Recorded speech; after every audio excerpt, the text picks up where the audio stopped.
Community Spotlight. Exposing the true heroes of our community. 5 minutes. One show. Let's go. I'm Aaron Ash here with Steve Katz, the director of the No Kill Animal Shelter. How you doing today, Steve? Good. How you are? Very good. Now, what made you get into the business of helping animals? I started volunteering here about 10 years ago. I worked in the food service industry actually at the time as a chef, and I decided to come here and focus my efforts on a no-kill facility.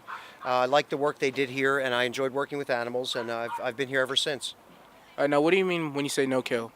A no-kill shelter as ours, pretty much we do not euthanize any animal unless it's for the only reason would be an extreme medical condition where the vet recommends that they be euthanized due to their suffering or they're having a poor quality of life. That's when we would then make the determination to go ahead with euthanasia. But other than that, we will provide for whatever medical need the animal has while in our care. Now, do you pay for all the expenses of the animals? We do. That's one of our biggest bills. Are actually our vet bills. They can easily go over about $100,000 a year, believe it or not.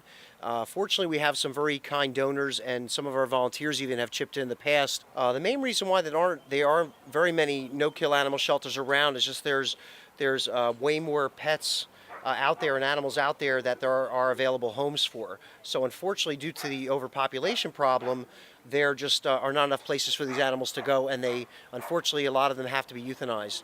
We decided to be a no-kill shelter. We've been so since inception, and that was how they started the organization 20 years ago. We've sort of always been no-kill, and again, we'll pay for whatever an animal needs. We decided to focus our efforts on that philosophy, and that's part of our mission. Again, because there are so few around, we feel that there's definitely a need for it. How does one go about adopting a pet? The way our process here works, which is similar to a lot of other facilities, is we ask that you come in and meet the animal. We will accept an application online or via fax, but you can't put a specific animal's name down until you've met that animal. We want to make sure that when you're applying for an animal that we feel it's appropriate for your home, and that also that you're the appropriate home for this animal. So we ask that you come in and meet the animal.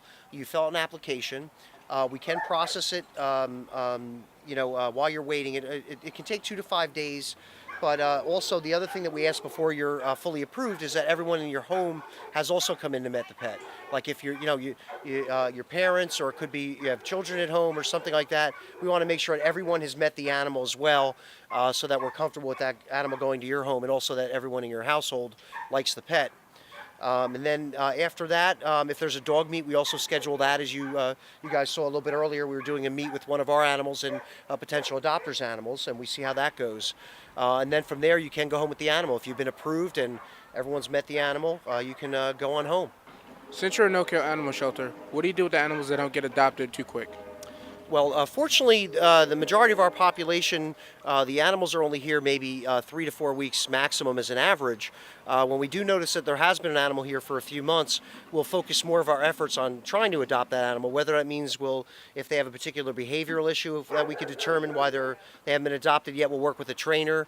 They'll work with our staff to be better socialized. We'll also maybe feature them in our newsletter to try and help get them adopted. We'll even consider letting them go to foster or a rescue that maybe can work with them to get them in a home environment. But again, since we are no-kill, they are welcome to stay with us as long as they need to till we find them their forever home. You and your staff do so much for the animals here. What can the community do to help out? There's a lot of ways that the community can help us out to help the animals. One of those ways is through volunteering. A good percentage of the folks that are here are volunteers. We have a few here right now, as a matter of fact, and we do rely heavily upon them. Since we have such limited resources, we really don't have a lot of staff. So the volunteers are a very integral part of our organization, whether it be for coming here to walk dogs, folding towels. We also do a lot of fundraising and special events, so that's another way that volunteers could be involved, is to come help out with our events and off-site fundraising. Another way that the community can help out is through donations. By whether it be through bringing old towels that you have, or through picking up some extra dog food when you're at the store, or even if you're involved in a particular trade like construction or a handyman or what have you, we can always use a hand around here fixing things up.